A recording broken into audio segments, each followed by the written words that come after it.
মৎস্য দপ্তরের পর তপশিলি জাতি কল্যাণ দপ্তরের পর্যালোচনা বৈঠক করেন মন্ত্রী সুধাংশু দাস। তিনি দপ্তরের আধিকারিকদের নিয়ে বিগত দিনের কাজকর্ম এবং আগামী দিনের লক্ষ্যমাত্রা নিয়ে আলোচনা করেন।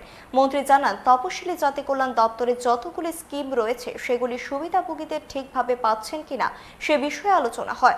তপশিলি জাতির উন্নয়নের যে বাজেট রাখা হয়েছে সে ব্যাপারে বৈঠকে টার্গেট ফিক্সড করা হয়। কাজগুলি যেন দ্রুত বাস্তবায়ন করা যায়, আধিকারিকদের নির্দেশ দেন মন্ত্রী।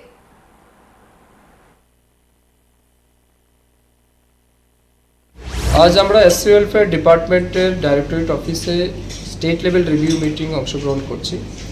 এই মিটিংয়ের মূল উদ্দেশ্য হচ্ছে গত বছর এসসি ওয়েলফেয়ার ডিপার্টমেন্ট আমাদের যে বাজেট ছিল এই বাজেটের উপর আমরা কি কাজ করেছি, কতটা আমাদের অ্যাচিভমেন্ট আছে, কোথাও ফেইলিওর আছে কি না এই সমস্ত বিষয়ের উপর আলোচনা হবে।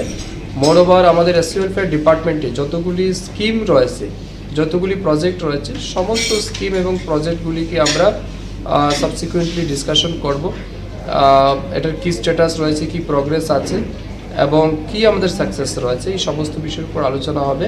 ইন দ্য সেম টাইম এই বছর অর্থাৎ দ্যাট ইজ 2024-2025 এই অর্থ বছরে আমরা এসসি ওয়েলফেয়ার ডিপার্টমেন্ট যে বাজেট আমরা রেখেছি এই বছর মানুষের জন্য বা তপশিলি জাতিভুক্ত পরিবারের জন্য উন্নয়নমূলক কাজ করার জন্য এই বিষয় নিয়েও আমরা একটা টার্গেট ফিক্সড করব।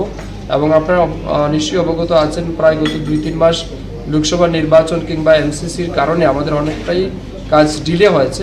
তো বাকি যে সময় আছে এই সময়টাকে ব্যালেন্স করে কীভাবে আমরা উইদিন দ্য টাইম পিরিয়ডের মধ্যে কীভাবে কমপ্লিট করতে পারি সেই বিষয় নিয়ে আমাদের আলোচনা হবে।